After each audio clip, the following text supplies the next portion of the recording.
Bonjour et bienvenue au lancement du projet Haut débit pour tous dans l'Aude.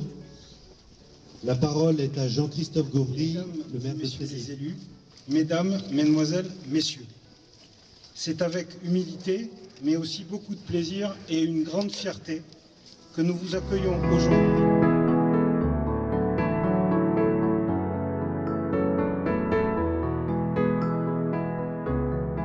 C'est un grand symbole aujourd'hui que le lancement de ce programme haut débit se fasse à Trézières. Technologie pour résoudre les difficultés de couverture en haut débit. La première, qui est une technologie filaire avec la création de nœuds de raccordement d'abonnés zone d'ombre, comme ici à Trézières. La deuxième est du sans fil avec du Wi-Fi. Et enfin la troisième, pour finir de couvrir, avec le satellite. Je voulais vous dire quelques mots de ce que je fais pour l'Aude dans son ensemble. J'ai la chance, Viola est là, mais Reynaud aussi, qui est mon ami.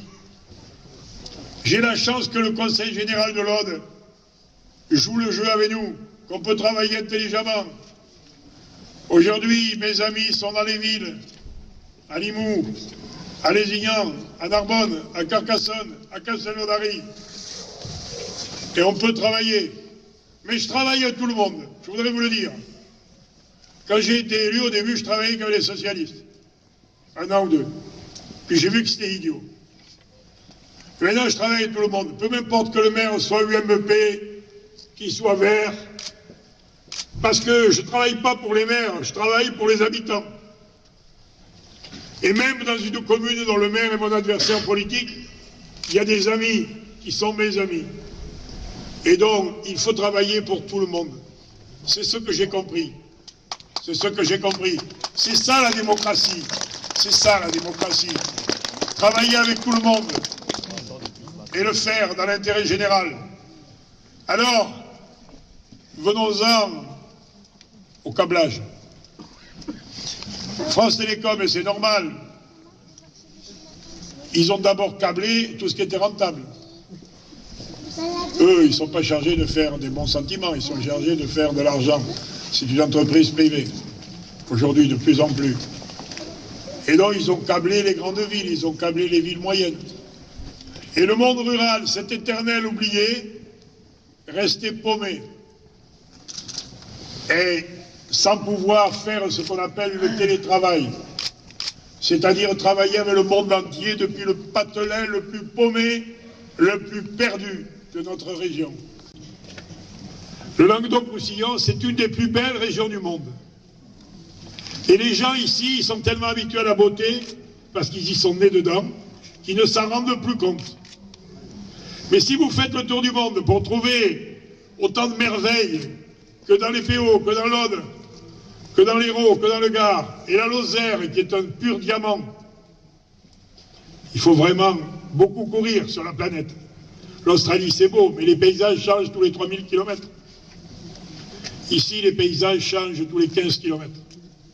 Ce n'est que beauté. Nous sommes déjà la 3e région touristique de France. Nous ne dépasserons pas Paris, mais je ne cherche pas.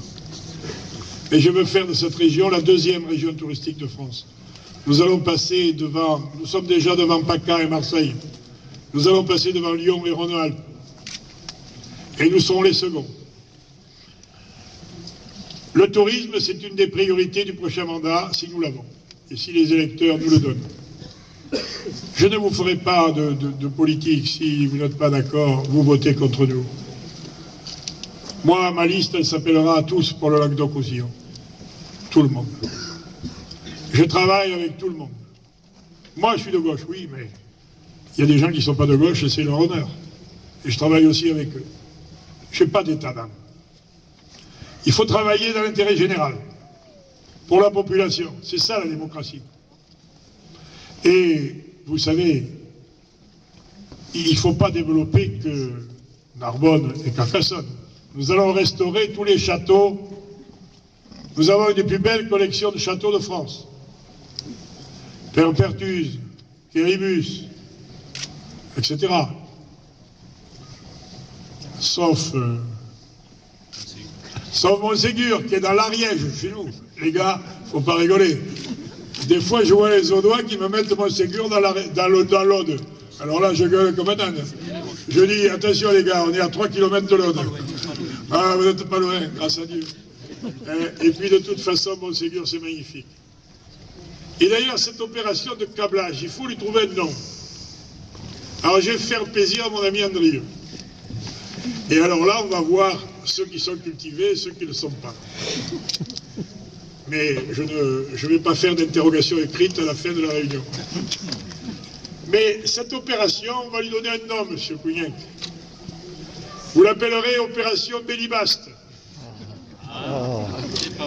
Il est temps que cet homme, qui est le dernier cathare qu'on a brûlé au XIVe siècle, qui était de Villerouge-Termenès, il est temps que cet homme me revienne à la surface. Parce que si Bélibaste avait pu parler au monde, le monde serait aujourd'hui cathare. Mais hélas, c'était un autre monde. Mais nous en gardons le souvenir. Vous savez, dans tout Audois et dans tout habitant du Languedoc, il y a un cathare qui sommeille. C'est ce que certains ignorent. Ici, les gens, ils ont la tête dure. Quand on veut les mener comme des brebis par le licou, ils cassent la corde et ils gambadent libres dans le pré. Parce que les gens d'ici, depuis toujours, ils sont libres. Nous avons fait la France avec nos grands hommes, comme Jaurès. Nous n'avons aucune leçon à recevoir, on est aussi français que les autres.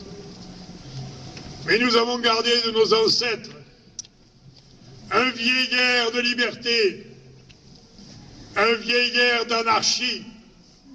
Oui, anarchie au sens véritable du terme. Ni Dieu ni maître. Des êtres libres. Et c'est pour ça que je suis bien ici.